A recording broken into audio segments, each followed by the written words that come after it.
Hello, everyone, and welcome to Fearlessly Authentic. I'm your host, Jody Harrison Bauer, and I'm so excited to share this episode with you today. This is the show where we educate, empower, entertain you a bit, and inspire you to live a fearlessly authentic life. Because, in my opinion, if we are not living fearlessly authentic, then what the heck are we doing here? I spent way too much time worrying about what other people think, and so I'm over it. I think by the time, you're my age, you should be over it. So I just wanted to welcome everybody to the show again today. Please remember to rate, review, and subscribe. And you can find me on all social platforms at Jody Harrison Bauer. So here we go with the most special guest in the world, Heidi D'Amelio. Thank you so much for joining me today. Thank you so much for having me. I'm so excited to do this with you. I am too. From one Connecticut girl to another. Well, you're originally from Louisiana, so you're not really a Connecticut girl, but you lived in Connecticut for a long time. So I sure did. Yeah. Yeah. And we're going to get into all of that. But for those of you, the few of you out there who do not know who Heidi D'Amelio is, she may be best known as mom to Dixie and Charlie, two of the most popular names in social media today. But there is a lot more to juggling being a mom and wife than meets the eye.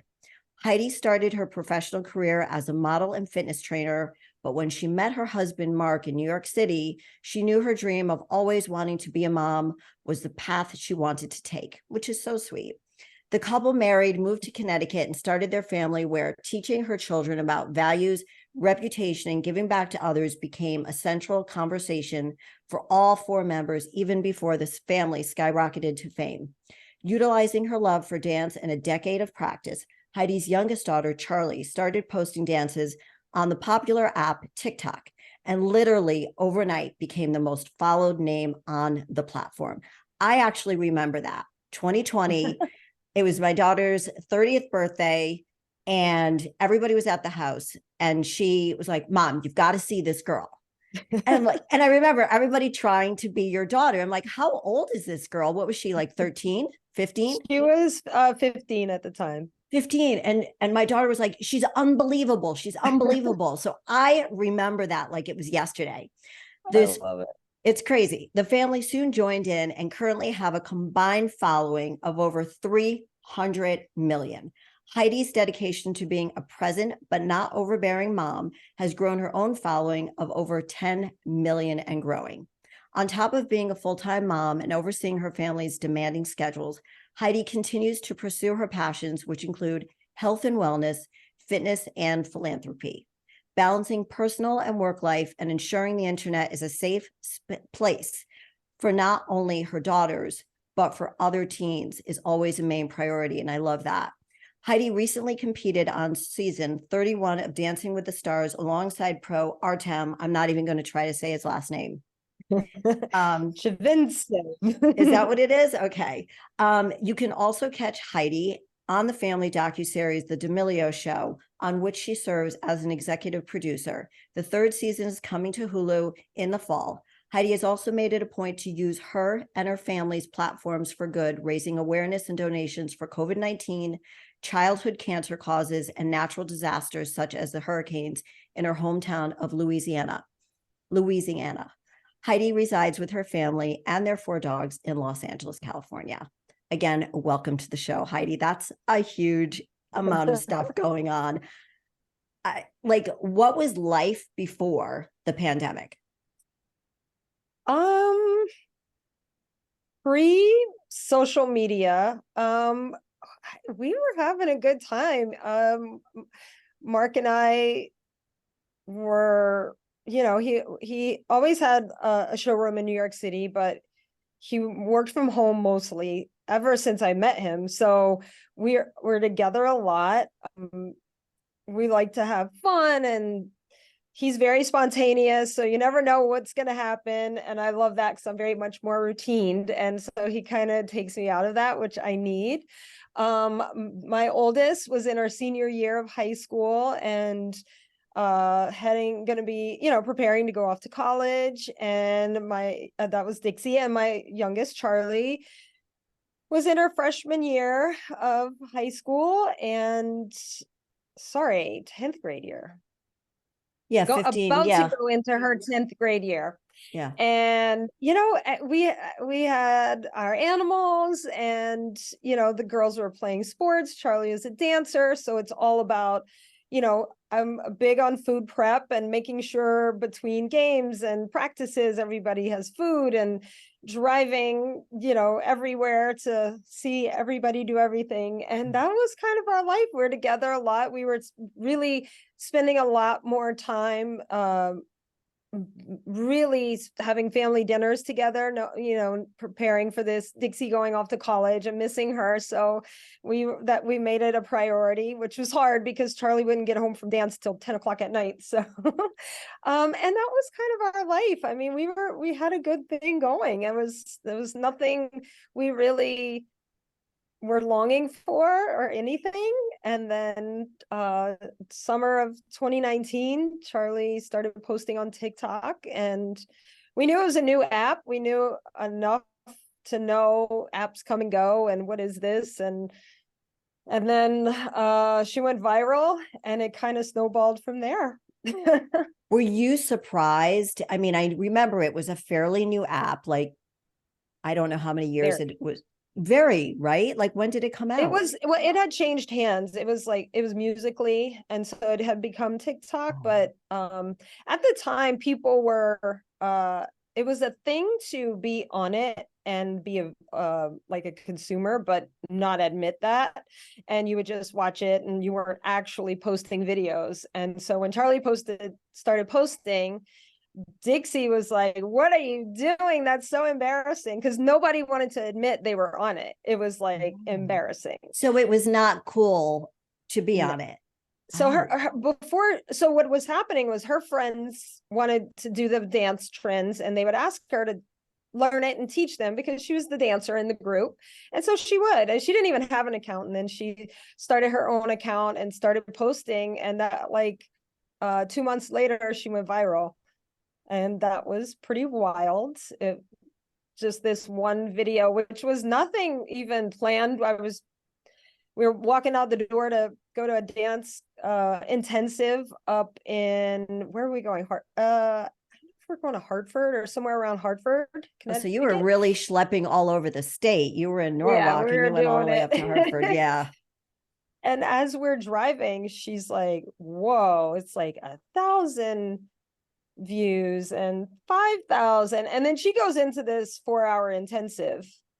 And then when she came out, it was like 300,000 views. And she was like, "Oh, like, what is happening right now?"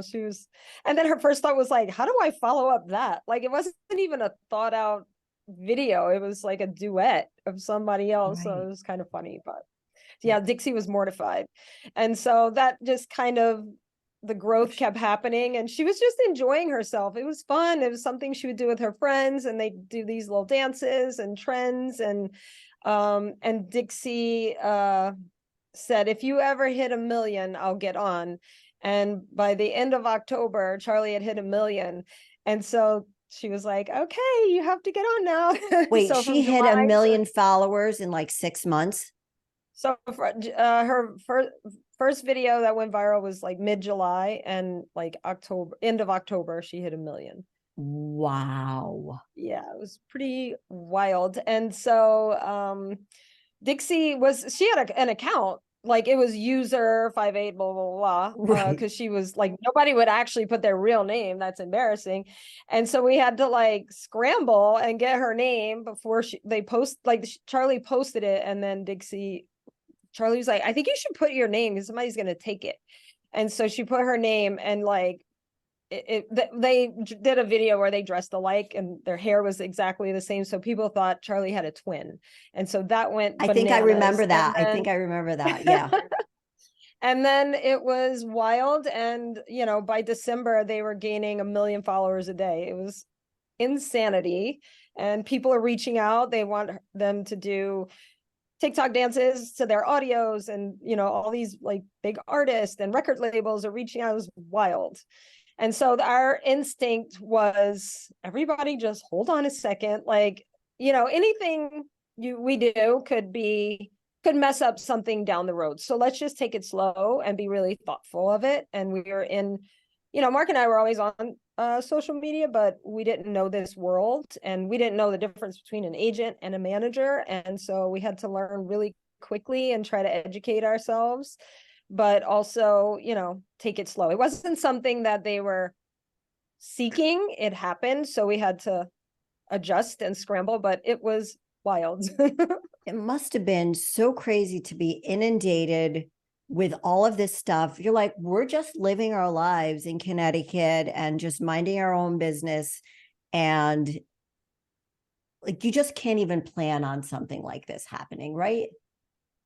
No, It's just, it just went so fast. And I actually enjoy like talking about it, because it kind of brings me back to that time and how far the girls have come and our family, and more in a sense of like being comfortable with all of it, because it was uncomfortable for a while when you have a lot of eyeballs on you. So but at the same time, it was fun, and we were getting invited to the Super Bowl and NBA All-Star and like events and concerts, and it was wild. And I think it was like Thanksgiving of that same year, BB Rexa invited us to go to her concert, and she pulled Charlie up on stage to dance with her, and the internet went bananas. It was now, was this 2019 or 2020?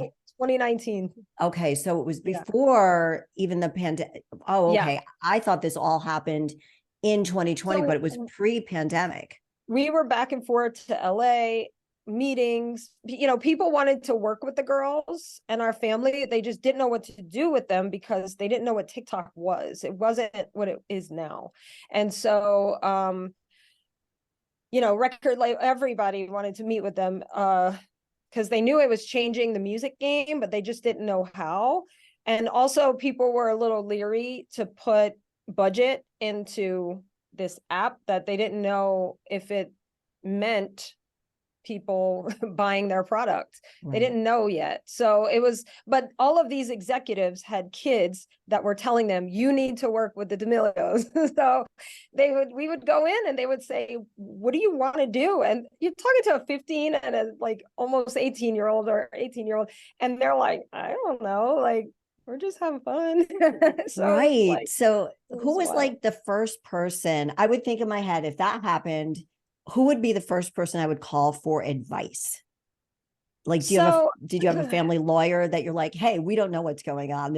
We know we're onto something. This is greatness happening right now, but we don't know what to do. Well, we just knew enough to know, like, we didn't know if it would stick, the app itself. Right. So we were, Mark was talking to people that he was in business with, people that he knew worked, because he's in the clothing business. So he knew a few people that worked with like YouTubers to make merch. And he was, so that was kind of like a good, just for like, is this a thing? Like, could this, because the girls are like, we want to do this. We want to do this. They, they're big fans of Emma Chamberlain, and they've seen it happen to other, young girls. So they were like, we want to do this. And so, balancing school and sports and dance and protecting them, and like people coming out of the woodwork. And, so it was, we just decided to take it really slow and to try to educate ourselves. And then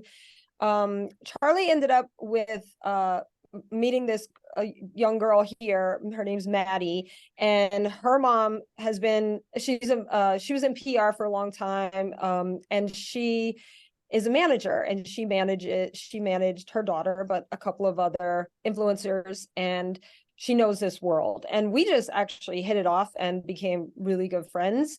But she was super helpful in the beginning of like, what does all this mean?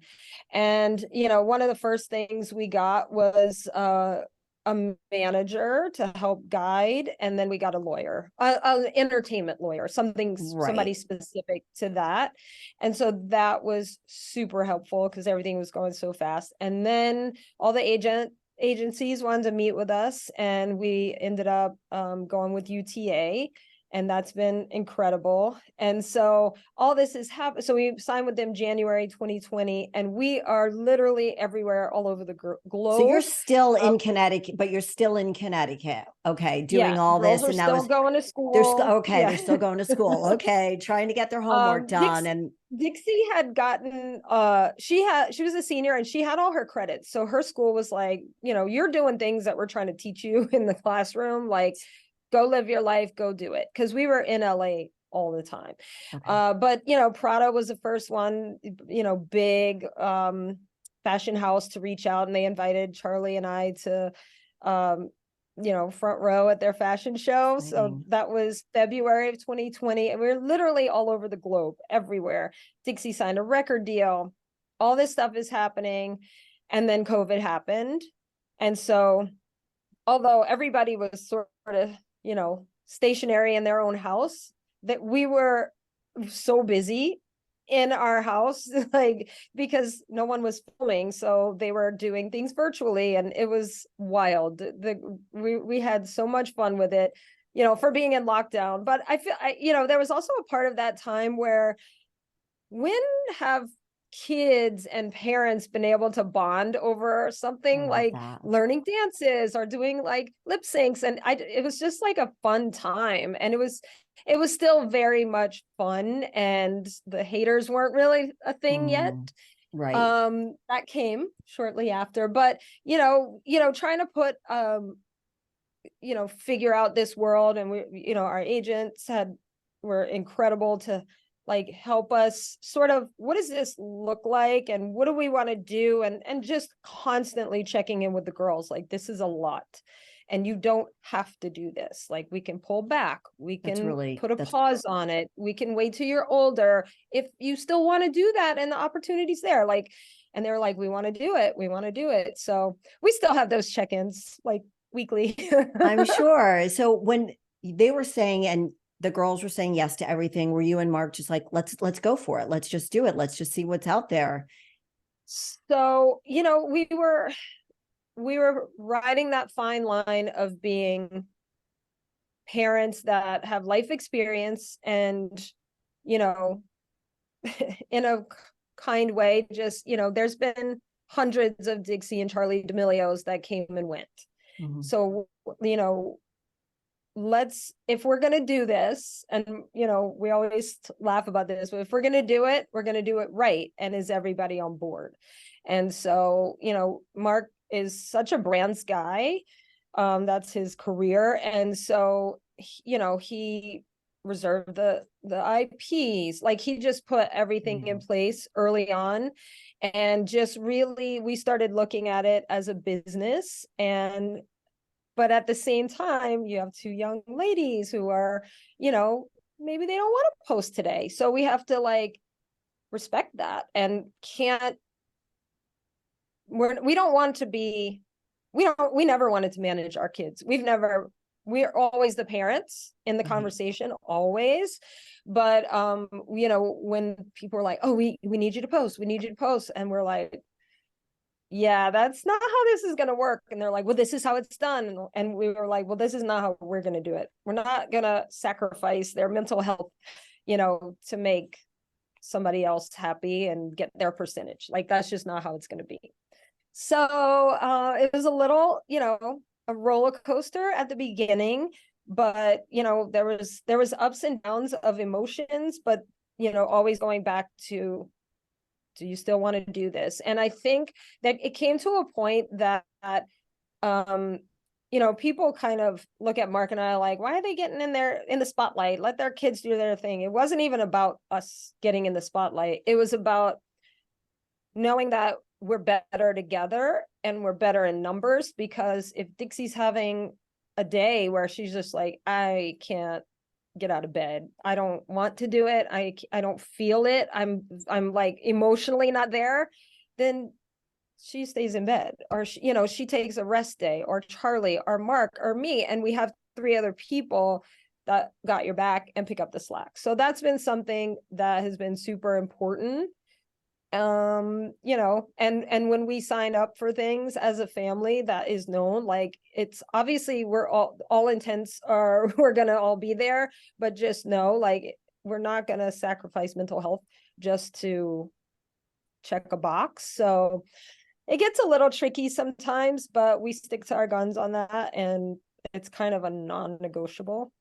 And No, it I usually works out. And people, and we always tell them, like, if you just give them that time, we'll give you back more than you even are asking for. And always kind of stick to that. So that's been, we want to be good partners always, you know, we don't want to be jerks when we work with right. people, or brands, but you know, so we always try to give more than, and you know, in those moments. But everybody usually is very respectful, and like, mental health conversation is bigger than ever, and I'd like to think that my girls had a little bit of something to do with that.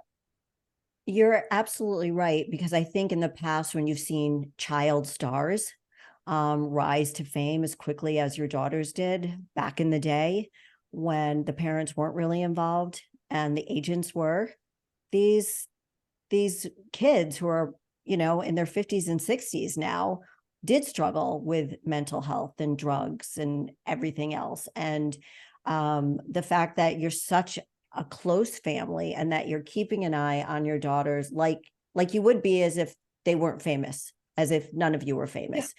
And I think that is just so important for the world to know that you're those. I can tell you're those kind of parents when I watch you on your show. I love the show. And I love Thank you. watching the girls, and they remind me of my daughters. I'm sure you hear that from a lot of moms with daughters, but you know, Dixie, Charlie, my two girls are 4 years apart. And I texted my daughter the other day and I go, you remind me so, my little one who's 30, you remind me so much of Charlie, just uh, because her personality is very much whatever I've seen of Charlie on TV. right, right. That it just, and Dixie is so much like my oldest one who, I you know, love that. who could, you know, the youngest one always thinks the oldest one's tormenting them and bullying them. Yes. Right. And Yeah. the little one Yeah. always thinks that they have to be the peacemaker. Yeah. it's Exactly. it's so I when I was watching it, I was like, oh my God, these girls remind me of my daughters. So I mean, I don't think you're in the most enviable position as a parent, because that's got to be just a hard position to be in, to managing this, to knowing what deals are great for your girls, and then making sure that they're protected at all times. That's just got to be a tough job. And I wanted to ask you how you balance your mental health while doing all of this, your self-care. Um, I've gotten a lot better, but I mean, for a while, and this goes back to before anything happened with our family on social media. When my kids weren't good, I wasn't good. And, you know, you're worried, and, you know, they go off to school and they're struggling, and all day, you know, because Mark worked from home, and all day we're like worried, and like, do we text them? Like, I don't want to make it worse, or, you know, trying to figure it out. And so what I've learned is to uh be there, to like, if if I'm not good, I'm not the stable one. Like, I kind of look at it like, if they're in the in the middle of the pool, like flailing their arms, I'm not going to go in the middle of the pool and flail the arms with them. I'm going to stay on the side. I'm going to have my feet planted, and I'm going to bring you to me.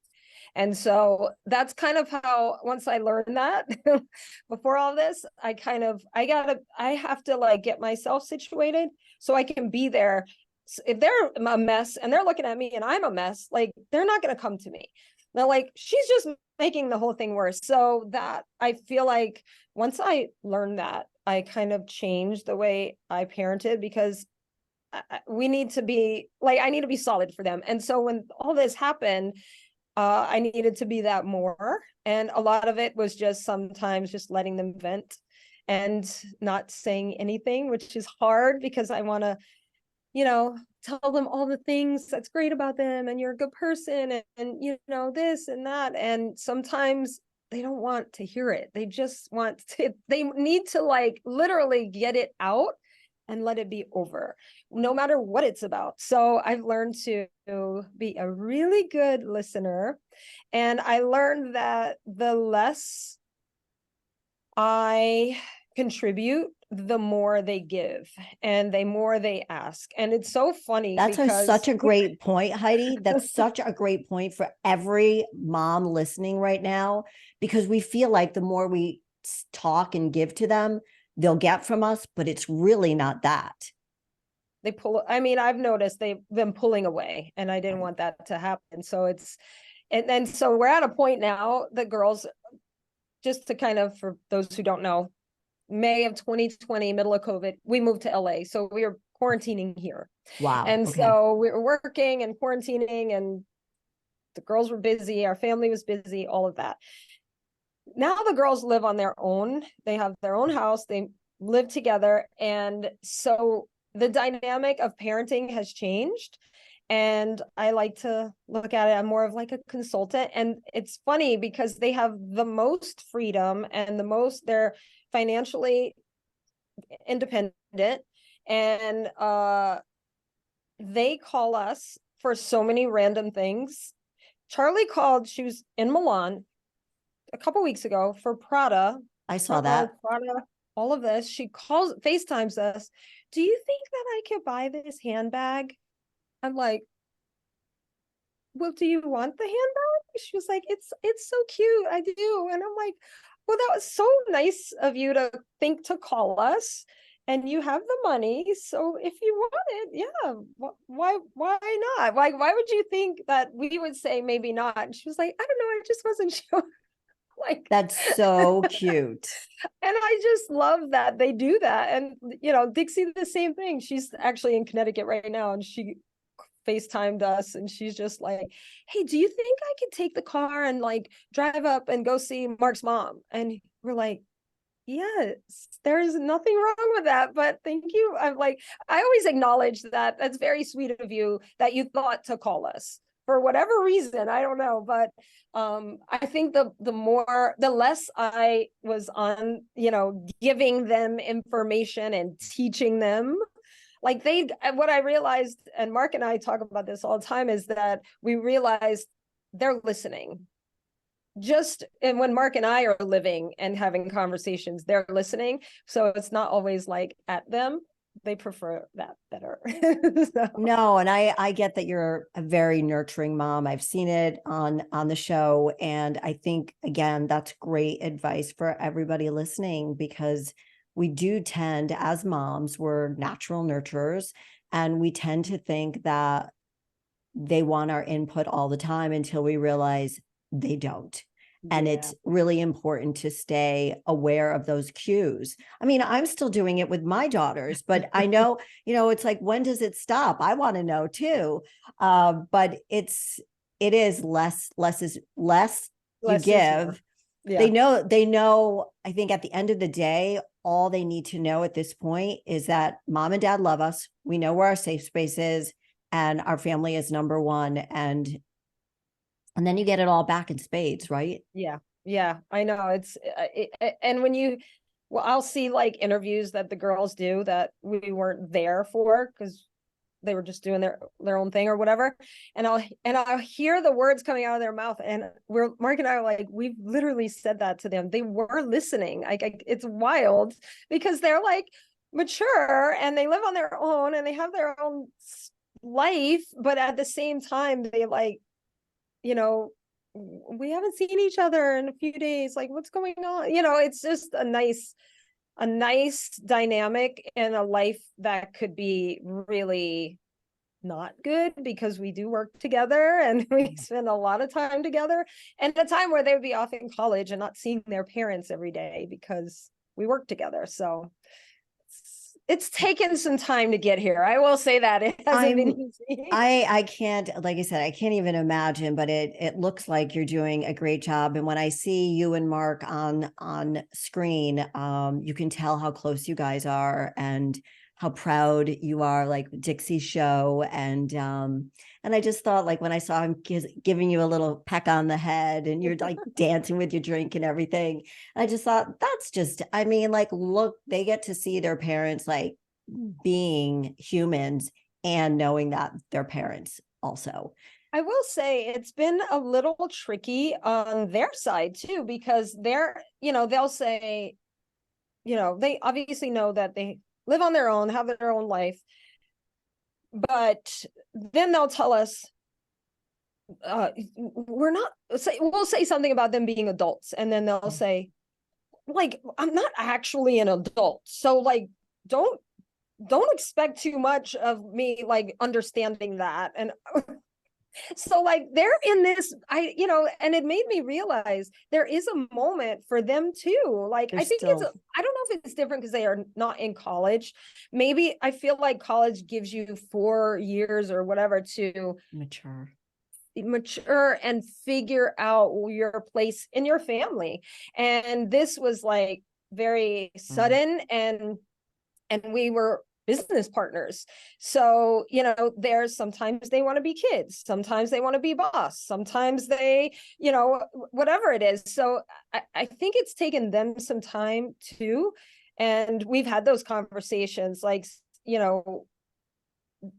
I've told them, like, I don't know what you need from me. And I think that, communicating is so important. And I'll ask them, like, what are you needing from me right now? Because I'm a little unsure.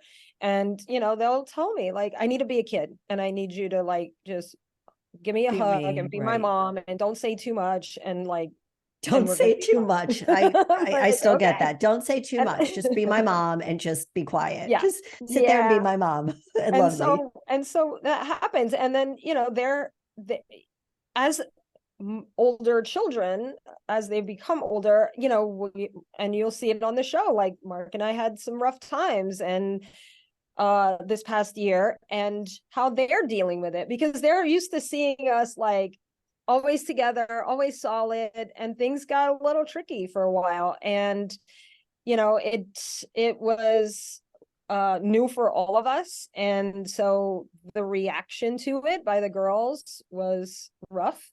And luckily that we filmed that earlier in the year, and we're all in a much better place. You're But you solid see now. it play out on the show, and it's, watching it back, even for us, is like, wow, that was not fun at all. It's never easy, and Yeah. it's hard to see it and how the kids react, Yeah. And, But so there's that part of their adults and want to hear, and, what's going on, but then, oh, wait, that's too much. I'm a kid and I don't know how to deal with that. So it was hard, and we all learned a lot on how to communicate with each other and all of that. So, no, it's a lot of pressure, and that's why I wanted to know how you took care of yourself, because as moms, we're only as happy as our saddest child. And we know we have to be the strength. It's that old put your oxygen mask on first so we can take care of other people. And it's so true. And your example of you seeing your daughter flailing in the water, you're going to stand solid, not jump in there and make things crazier. I love that. I'm going to remember that when I see my daughters flailing, and not jump in and be crazy with them.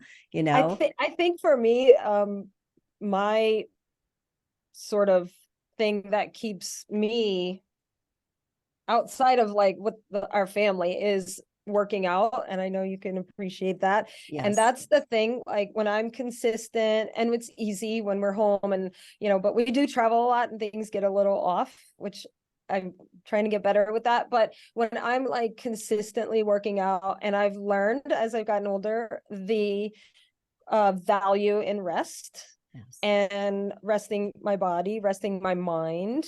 That's what helps me when things get crazy, because I try to like breathe and get centered. And I know it's like so cliche and all that, but it works. And it's just helped me be a better partner to Mark and a better mom to the girls. But it's a priority, and my workouts go on the calendar first, and like that's not up for negotiation.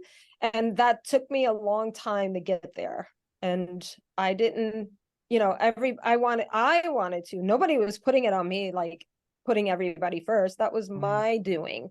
And then I realized I have to put my oxygen mask on first, and my working out is so. I know. And the sleep, like you said, and the quiet time, you've got to prioritize yourself, not to neglect anybody else, but you do have to take care of you. I realized that when I went through my divorce like 20 years ago, that I had to take care of myself before I could take care of anybody else. And I think so many moms um tend to do that. And then they were Oh, like, wait a minute, how did I get here? I don't feel well. I've gained weight, or I just don't feel well in my body and my brain. And so it's just such a great message, and you look fantastic. And so I want to go to Dancing with the Stars. Because you looked so absolutely stunning and gorgeous. And I actually tried Latin dancing. I competed in Latin dancing for 3 months. that's I did that amazing. last year. Let me tell you, everybody, it is a very, very hard. It's very hard.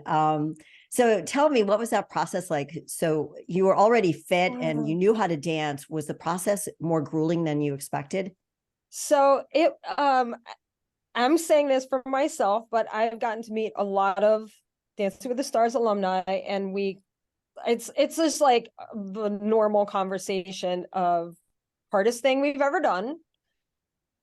It's hard physically, it's hard mentally, it's hard emotionally, and I, I, I can't even like, and I'm like, I work out hard. Like I lift heavy weights. I enjoy doing that. And so I did go in. I feel I don't I started conditioning more because I knew I needed that, and working on flexibility. So I felt I was as prepared as I could be in the time I had to like start. And I'm like, okay, at least I know I can hang during a rehearsal. And it Right. was harder than like, oh, I mean, I'm like, did I prepare at all? So hard in heels, hours and hours and hours of rehearsal. But it was a mental toughness that almost broke me. I wanted to back out before week one. And it was that, I was a new empty nester.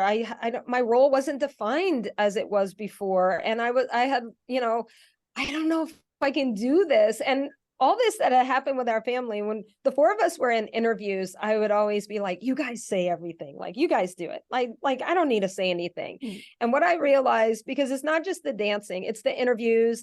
And then after you dance and you go up, and we would talk with Alfonso, and he's throwing questions at you, and you gotta have your thoughts together. You have emotions. You just either did great or not great on the dance floor. There's so much. And what I realized was my voice, literally just in that moment, I had to say something, and it Mhm. and it had to make sense, and it was important. And I kind of like, as the weeks went on, I made it 8 out of the 10 weeks, and I Amazing. just was I just grew so much as a person. And out of that, I just kept saying that to myself, like my voice is important. And I'm older, and I'm not exactly sure where I'm going from here, but I have something to say. I have life experience, and I want to share that, because this was the hardest thing I've ever done on so many levels.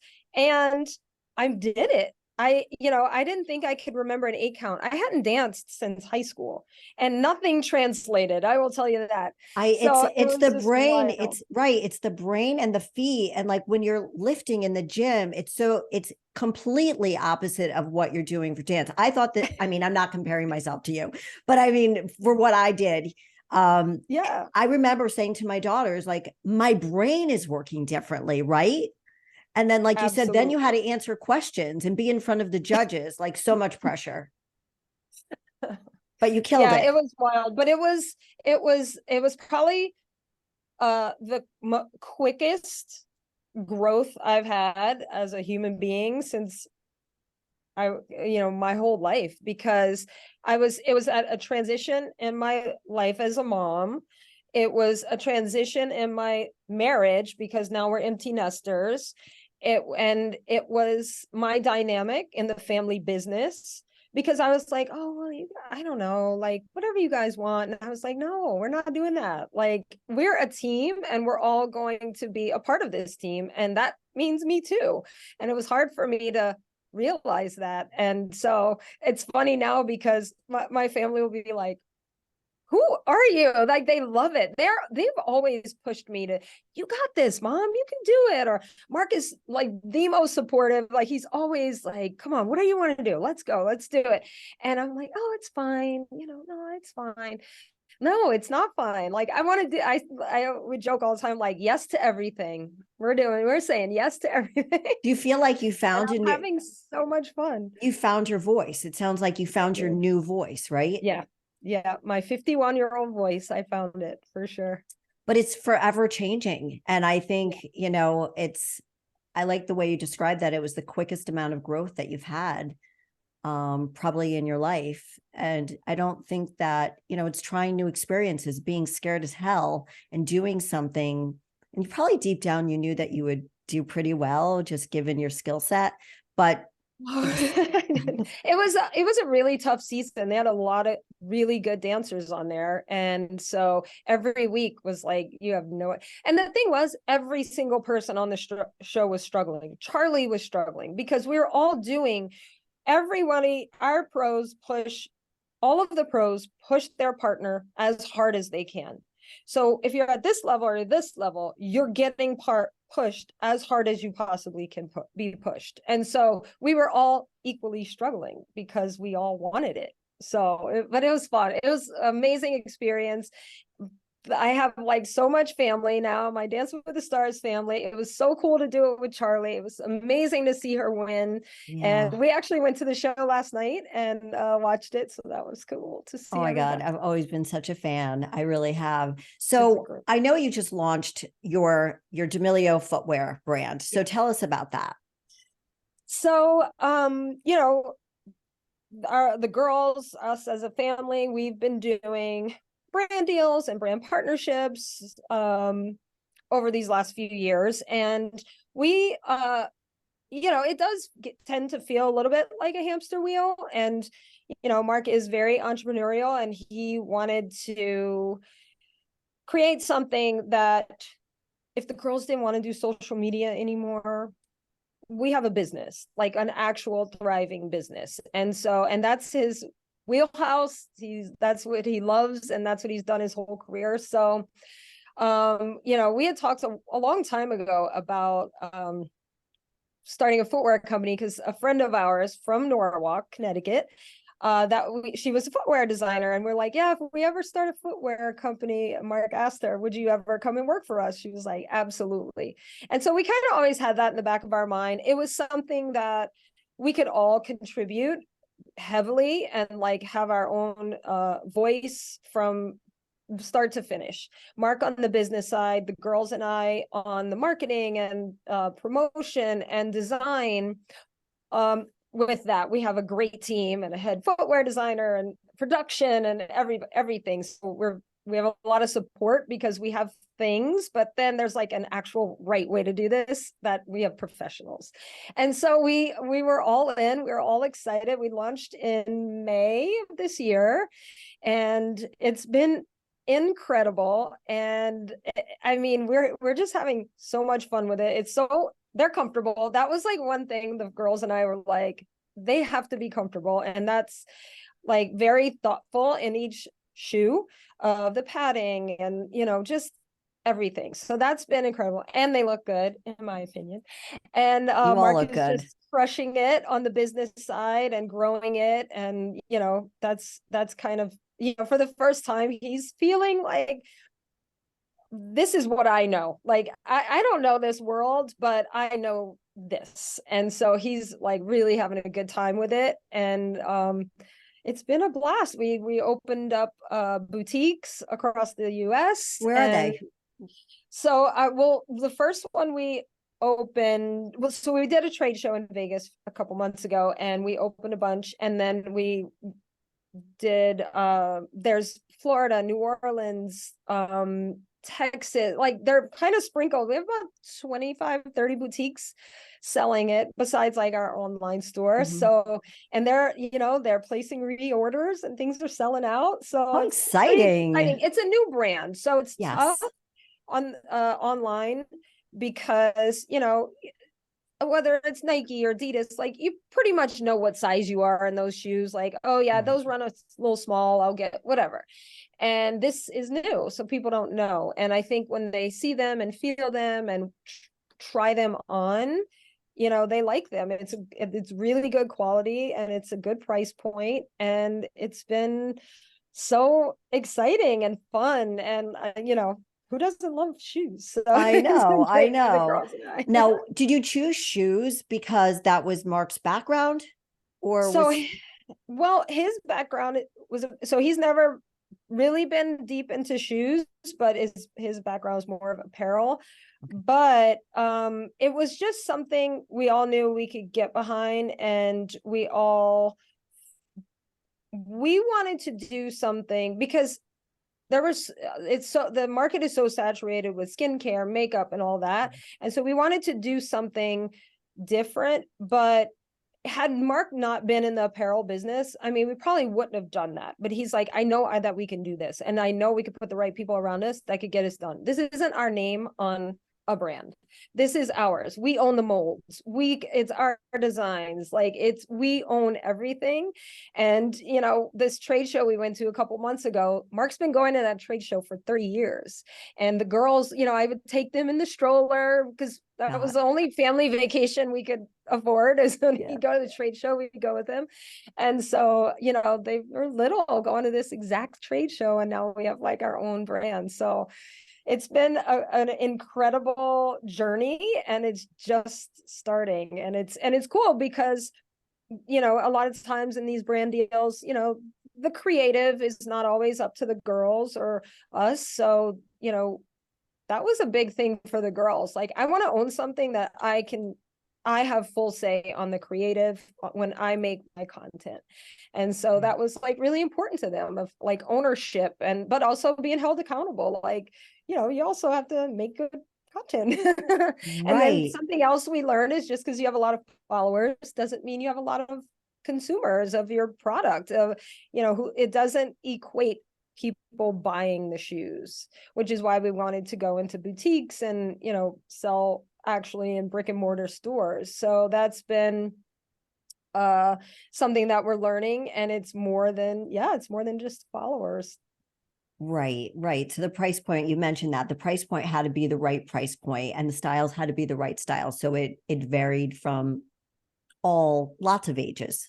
And I think that's what's great about it, because I don't wear the shoes feeling like, are these shoes, like, am I too mature for these shoes? Like, there's something for everyone, and it just keeps getting better. We just dropped all of our fall boots, which that's literally any age. And then I'm so excited for holiday. So excited for When is holiday. that? And then, When is that coming out? It's got to be coming out soon, right? Like November, it is October. soon. Yeah, it's coming.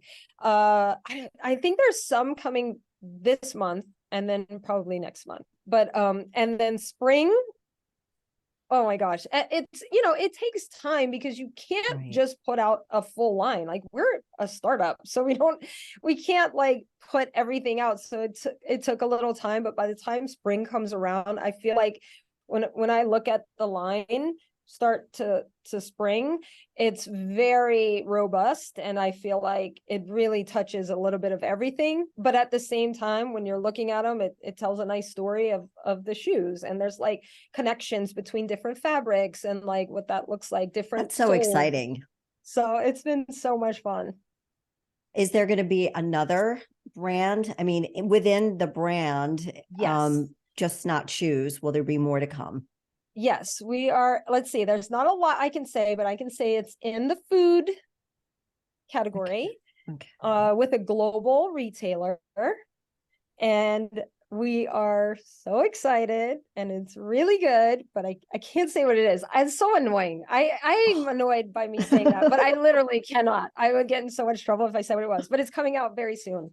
So you'll have to look out for that. I'll have to send you Wow. whatever it is. And then we have zit patches coming. So that's exciting. Oh, ZIT. Like, yeah, the Yeah. little zit patches. Mhm. Yeah.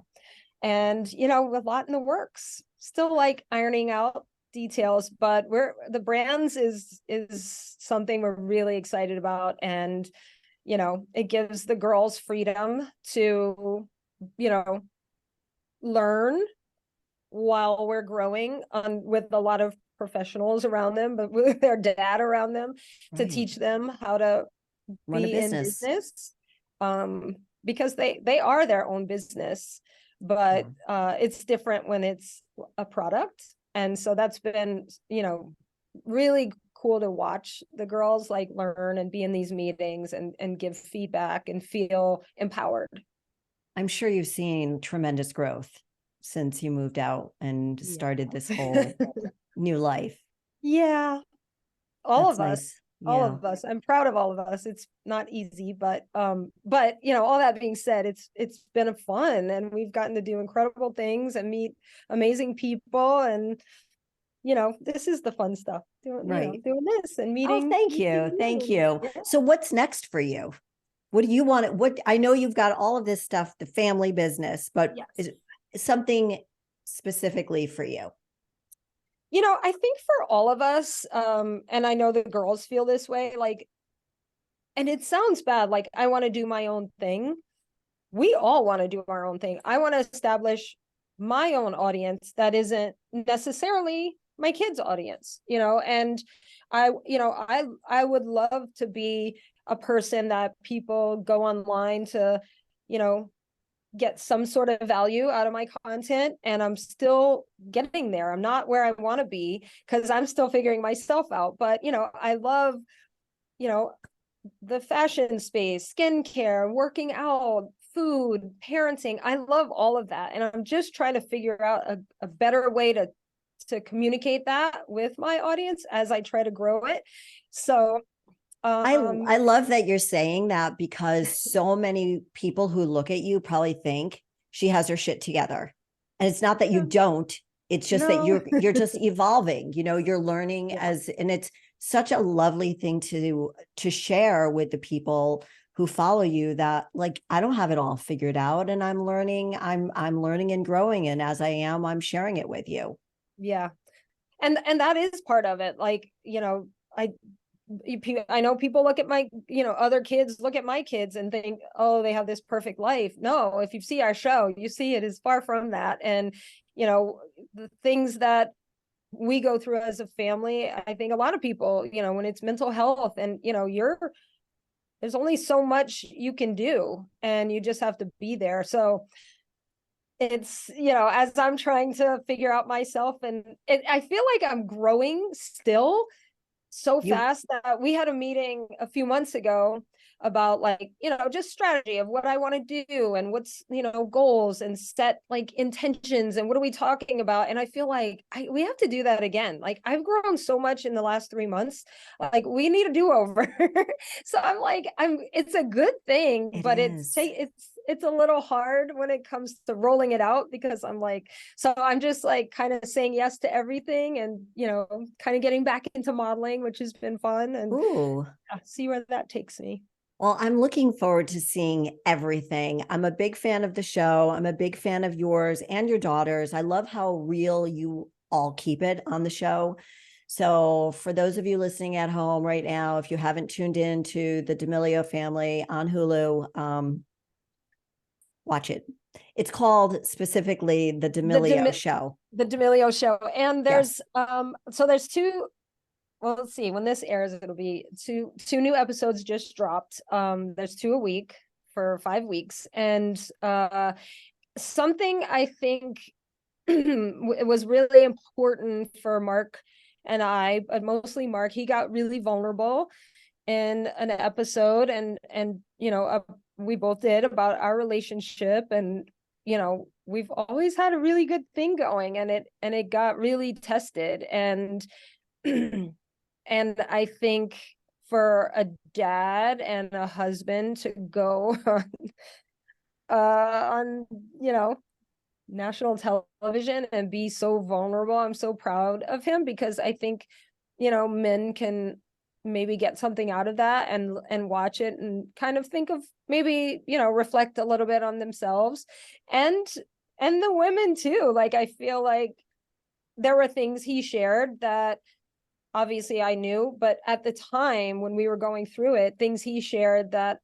I didn't know that I was affecting in the ways that I was. So it was, I think it's like, I think people think of our family and think the kids, but I think as parents and, partners, there's a lot in there that I think people get a little, get a little something out of. It's a show with a lot of emotion in it, and that's what I love. And I think you are just the real deal, and feel so honored that you spent this past hour with me. I really, and again, for those who have never heard of Heidi D'Amelio, how can they find you?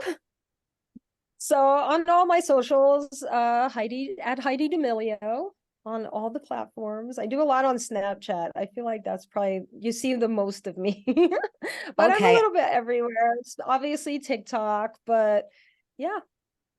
Thank you so, so much for being on the show. I really appreciate it. Thanks for having me. And next time I come to Connecticut, we'll have to get together in person. I would love that. I We'll would go love work that. out. We'll go I work would love out. it. Love it. Thank you so much. And thank you for listening, everybody. And until next week, stay fearlessly authentic. Bye bye.